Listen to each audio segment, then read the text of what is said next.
Determine silver thiocyanate solubility in 0.0030 molar ammonia.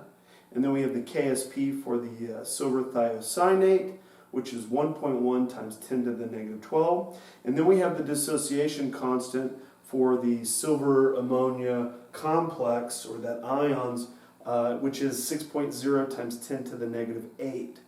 So going into this, we can actually assume a few things, that all the dissolved silver is going to exist as the complex ion.